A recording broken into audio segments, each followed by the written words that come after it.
سجدگاہ ہے اور تسبیح ہے۔ اب آپ نے کہا اللہ اکبر، اور چاہیے یہ کہ اب کھو جائیں، انسان کھو جائے اپنے پروردگار میں، یعنی اس طرح سے کہ اب سامنے کوئی نہ بت ہے نہ کوئی شے ہے، اور وہ اب غیب کے ساتھ گفتگو کر رہا ہے۔ اسی لیے پروردگار فرماتا ہے کہ بائی کانڈکٹ ثابت کیجئے کہ ایمان بالغیب ہے۔ کیسے؟ نماز پڑھ کے اور اللہ کی راہ میں دے کر۔ اس لیے کہ اگر غیب پر ایمان نہیں تو دے گا کیسے؟ کس کو دے رہا ہے؟ تو کہے گا بھائی یہ تو کنویں میں ڈالنے کے برابر ہے۔ چونکہ ہے ایمان کہ جو کچھ میں اللہ کی راہ میں دوں گا، خداوند کریم قرآن میں فرماتا ہے کہ لینے والا پہلے میں ہوں، تو خدا فرماتا ہے کہ میں واپس دینے والا ہوں، یہاں بھی اور وہاں بھی۔ تو چونکہ ایمان ہے کہ پروردگار کی بارگاہ میں دے رہا ہوں، اسی لیے جب انسان سخاوت کرتا ہے تو گویا ایک پروف اور ایویڈنس دیتا ہے کہ مجھے غیب پر ایمان ہے۔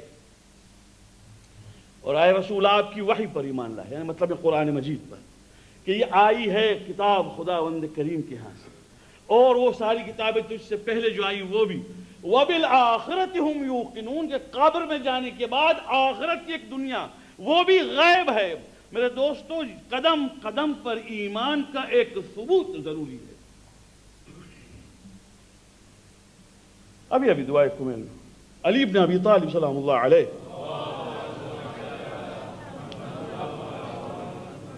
اس غیب والے ایمان پر عمل کرنے کی عجیب ترکیب پیش کی ہے۔ فرماتے ہیں وَقَوِّ عَلَىٰ خِدْمَتِكَ جَوَارِحِي وَاشْدُدْ عَلَى الْعَزِيمَةِ جَوَانِحِي وَهَبْ لِيَ الْجِدَّ فِي خَشْيَتِكَ وَالدَّوَامَ فِي الْاِتِّصَالِ بِخِدْمَتِكَ۔ عجیب دعا ہے۔ فرماتے ہیں کہ اے پروردگار، وَقَوِّ عَلَىٰ خِدْمَتِكَ جَوَارِحِي، تیری خدمت کے واسطے میرے اعضاء و جوارح، میرے ہاتھ پیروں کو طاقت عطا فرما۔ غیب سے گفتگو ہو رہی ہے اور خدمت کے لیے طاقت مانگ رہے ہیں کہ پروردگار تیری خدمت کے لیے طاقت عطا فرما۔ معلوم ہوا کہ میں کچھ کرنا چاہتا ہوں اس کے ثبوت میں کہ مجھے تجھ پر پورا ایمان ہے، اور میرے بازوؤں میں ڈٹرمنیشن کی طاقت پیدا کر تاکہ میں تیری راہ میں آگے بڑھتا جاؤں۔ بتا رہے ہیں کہ صرف یہ کہنا کہ ایمان ہے ایمان ہے، اور جہاں نماز کا وقت آئے وہاں غائب، جہاں ثبوت پیش کرنے کی بات آئے وہاں غائب، جہاں راہ اللہ میں دینے کی بات آئے وہاں نہیں۔ تو اس کا مطلب ہے کہ جب ثبوت دینا ہے تو نہیں ہے، بات کرنے کے لیے سب تیار ہیں، نہیں چلے دونوں منزل پر ایمان بالغیب۔ اسی واسطے اس منزل پر علی بن ابی طالب نے اپنے آپ کو پہچانوایا ہے۔ فرماتے ہیں لو کشف الغطاء لما ازددت یقینا، اگر میری آنکھوں سے پردے ہٹا دیے جائیں پھر بھی یقین میں اب اضافہ نہیں ہو سکتا، یعنی اس منزل پر ہوں کہ اب پردہ علی بن ابی طالب کے سامنے پردہ نہیں۔ یہ مطلب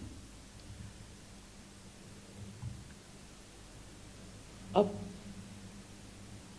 ایک منزل اور ہے جو اس بات کی ثبوت دیکھیے، آزادی جس کو آپ فریڈم کہتے ہیں، فریڈم آف موومنٹ۔ ابھی آپ گھر سے نکلے، اپنی مرضی سے نکلے، اپنی مرضی سے آئے، یہاں اپنی مرضی سے بیٹھے ہیں، اپنی مرضی سے کھڑے رہیں گے، نماز پڑھیں گے، چلے جائیں گے اپنی مرضی سے۔ یہ فریڈم جو ہے یہ ایک ایسی نعمت ہے جس کی قدر کوئی نہیں کرتا ہے۔ خدا نے خاص طور جسے باندھے جائیں کوئی اندر روم میں، سیل میں، قید خانے میں، اس وقت معلوم ہوگا کہ آزادی کسے کہتے ہیں۔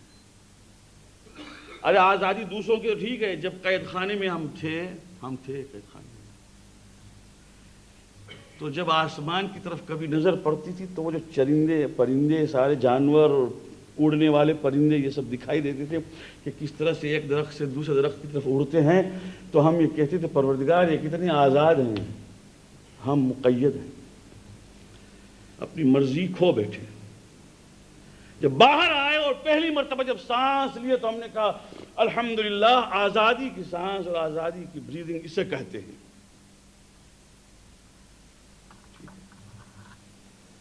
دیکھیے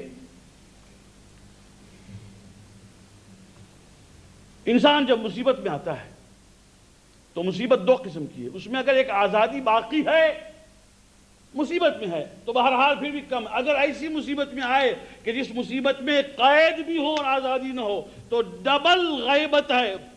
مثلا حضرت یونس کی مثال لیجیے، حضرت یونس اپنی قوم سے نکل کے چلے، قرآن مجید کہتا ہے کہ جب یونس نے عذاب کے لیے دعا کی اور عذاب آنے والا تھا، مگر جب لوگوں نے توبہ کی تو ہم نے عذاب روک دیا۔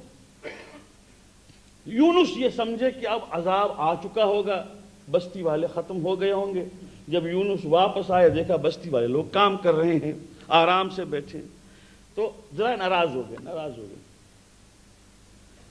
گئے اب لوگ انسان۔ یہ سوچا کہ پروردگار میں اب اس بستی میں کیسے جاؤں، لوگ کہیں گے تو نے کہا تھا کہ عذاب آ رہا ہے اور آیا تو نہیں عذاب۔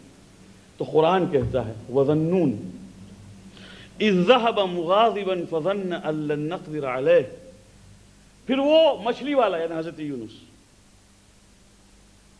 بھاگا، وہ فظن ذرا غصے میں وہ ناراض ہو کر چلا گیا اور یہ سمجھ کر گیا کہ ہماری قدرت اس پر اب نہیں ہے، گمان یہ کیا کہ اب بھاگے گا، وہ جہاں جانا چاہے چلا جائے گا۔ تو کیا ہوا آپ جانتے ہیں، وہ کشتی میں سوار ہوئے مثلا کہ چلا جاؤں بستی سے باہر، کشتی میں سوار ہوا، ابھی دریا میں تھے ہی کہ ایک مرتبہ طوفان آیا، سخت طوفان آیا، اور طوفان اتنا زبردست ہوا کہ لوگوں نے کہا کہ معلوم ہوتا ہے کہ اس کشتی میں ایک ایسا انسان بیٹھا ہے جو اپنے آقا سے بھاگ کر نکلا ہے۔ لہذا قرآن یہ کہتا ہے کہ فَسَاهَمَ فَكَانَ مِنَ الْمُدْحَضِينَ۔ اب یہ ہوا کہ لوگوں نے ایک مرتبہ کہا کہ چلو کس کے نام پر وہ لوٹ آتا ہے، ڈرو کیا لوٹ، دیکھیں کس کے نام پر آتا ہے، حضرت یونس کے نام پر آئے۔ تو انہوں نے کہا معلوم ہوتا ہے آپ اپنے آقا سے بھاگ کے نکلے ہیں، پکڑا اور ان کو ادھر پانی میں پھینکا، ایک بہت بڑی مچھی منہ اپنا کھولے ہوئے مچھلی بیچ دی جا رہی تھی، مچھلی کے پیٹ میں چلے گئے۔ اللہ کہتا ہے فَالْتَقَمَهُ الْحُوتُ وَهُوَ مُلِيمٌ، وہ تو بڑی مچھلی کے پیٹ میں چلا گیا، مچھلی نے اس کو نگل لیا۔ ایسی حالت میں کہ وہ رو بھی رہے تھے، ملامت بھی کر رہے تھے اپنے آپ کو۔ ٹھیک ہے، اب کیا ہوا جناب، آزادی گئی، اب وہ مچھلی کے پیٹ میں ہیں۔ اللہ اکبر، ایمان اس کو کہتے ہیں کہ غیبت ایک تو یہ ہے کہ مصیبت میں ہے، دوسرا پردہ یہ ہے کہ مچھلی کے پیٹ میں ہے۔ اللہ کہتا ہے کہ وہاں بھی ایمان کا تقاضا یہ تھا کہ ایک مرتبہ اس نے کہا لا الہ الا انت سبحانک انی کنت من الظالمین، پروردگار تیرے سوا کوئی رب نہیں ہے، تو پاک و پاکیزہ ہے، جرم میں نے کیا ہے۔ ٹھیک ہے، اسی واسطے میرے دوستو چونکہ شب جمعہ ہے اور ہم اور آپ ہر ایک اس زندگی میں ہیں، اور دوسری بات یہ ہے کہ ہمیں بہرحال ہر قسم کے ایکسپیرینسز کا سامنا کرنا پڑتا ہے۔ تمام علماء نے ائمہ علیہ السلام سے یہ حدیث لکھی ہے کہ جب کبھی مصیبت میں آؤ، اور خدا ہر مومن کو مصیبت سے بچائے، خصوصاً دشمنوں سے بچائے، دشمنوں کے مکر و حیلہ سے بچائے، حاسد کی حسد سے بچائے، جی، اور بہت سی مصیبتیں ہیں، اب کیا لسٹ بنائیں اس کی، انسان جانتا ہے۔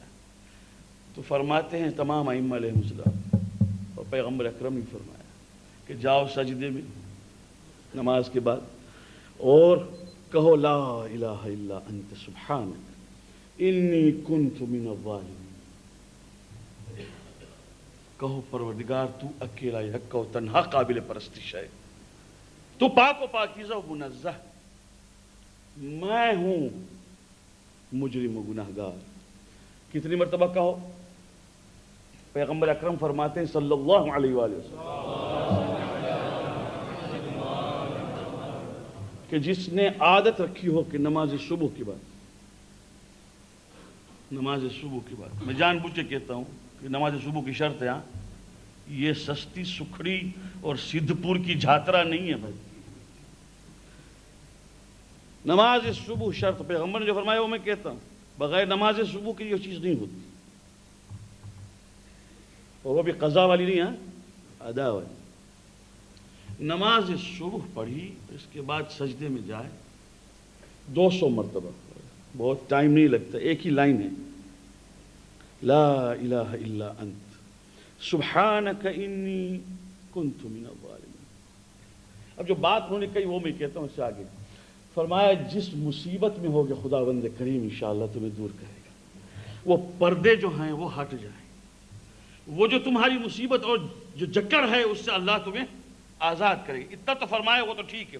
اس کے بعد ایک بات کہی پیغمبر اکرم نے ہماری جانیں نثار، فرماتے ہیں کہ اور وہ دل اور نفس جو گناہوں کا شکار بن کے قید میں ہے، اس نفس کو بھی اللہ آزاد کر دے گا، اور ایک ایمان کی جھلک اور ایک ایمان کا نور پیدا ہو جائے گا کہ جس سے خود انسان سوچے گا کہ اب میرا دل جھکتا ہے اللہ کی طرف، دین کی طرف۔ تو دو قید ہوئی، دونوں قیدوں سے آزاد کرنے کا عمل بیک وقت سکھانا، یہی کام محمد و آل محمد کا ہے۔ صلوات پڑھیں۔ اب آئیے میرے ساتھ کربلا معلیٰ میں دو باتیں۔ تبرکن و تیمنا سید الشہداء کا تذکرہ، شب جمعہ ہے اس لیے، اور اس سے بڑھ کر کوئی ثواب نہیں کہ سید الشہداء کا تذکرہ ہو جائے۔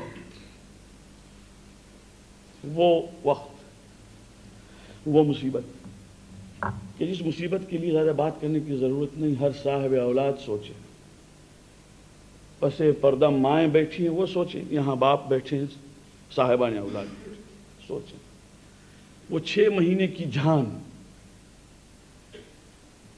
جو کسی مذہب میں اور کسی ملت میں اس کے قتل جواز کی صورت نہیں ہے، روا نہیں، یعنی کسی مذہب و ملت میں وہ 6 مہینے کی جان گناہگار نہیں قرار پا سکتی۔ ایسی جان کو جب حسین ابن علی لے گئے ہیں پانی کے لیے، بس میں نے اشارہ ہی کرنا ہے، مجھے ختم کیا، ہاتھوں پہ بچے کو بلند کرتے ہیں اور یہی کہتے ہیں جو میں نے ابھی گزارش کی ہے، کیا لوگوں اگر تمہارے زعم میں میں گناہگار ہوں، میں مجرم ہوں، یہ بچہ تو کسی مذہب و ملت میں گناہگار قرار نہیں پاتا، اسے آ کے تم خود پانی پلاتے۔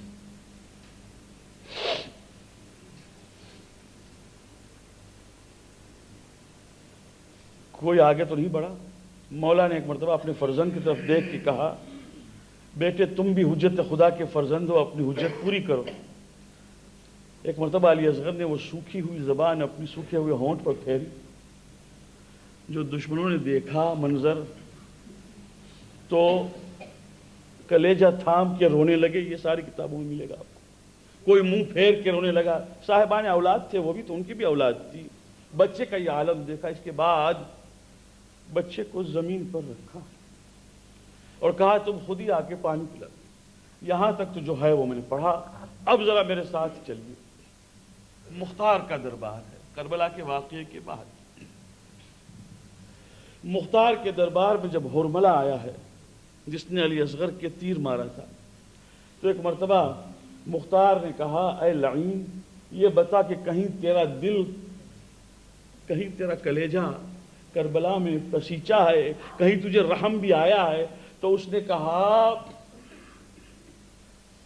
کہ مختار ایک بات کہوں، جب حسین نے بچے کو زمین پر رکھا اور مجھے کہا گیا اقطع کلام الحسین، حسین کے کلام کو قطع کر، میرے پاس 3 تیر، میں نے تیر کمان میں جوڑا اور جب چھوڑا ہے تو اس وقت سید الشہداء امام حسین علیہ السلام ایک بچے کو اٹھا رہے تھے تو تیر نشانے پر نہیں لگا، خطا کر گیا۔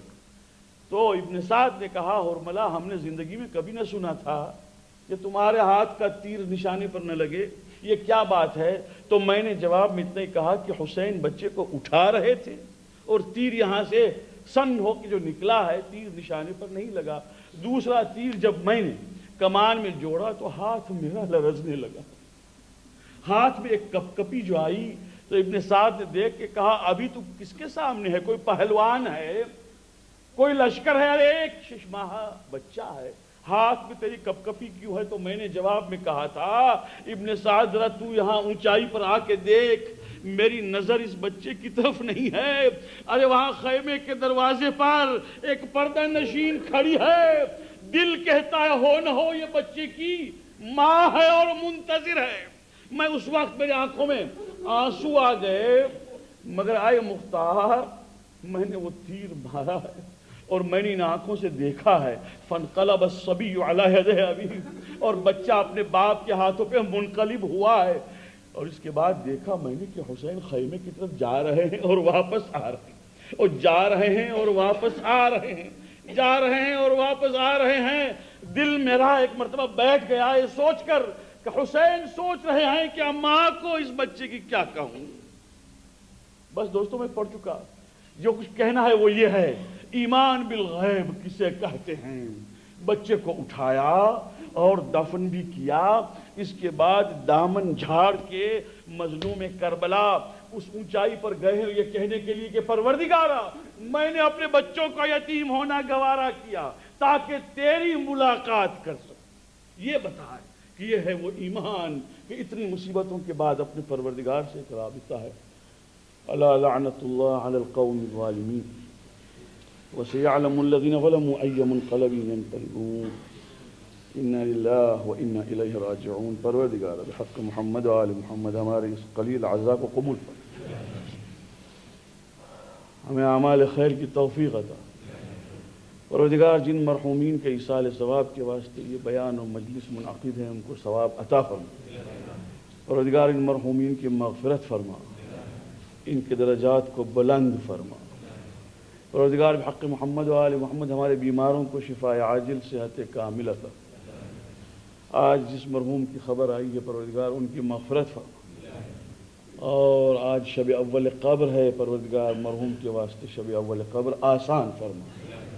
پروردگار بحق محمد و آل محمد مومنین شب جمعہ ہے، تمام حاجات شرعیہ ہماری پوری فرما اور ان کو ہر بلا اور آفت سے محفوظ رکھ۔ رحم اللہ من قرأ الفاتحہ۔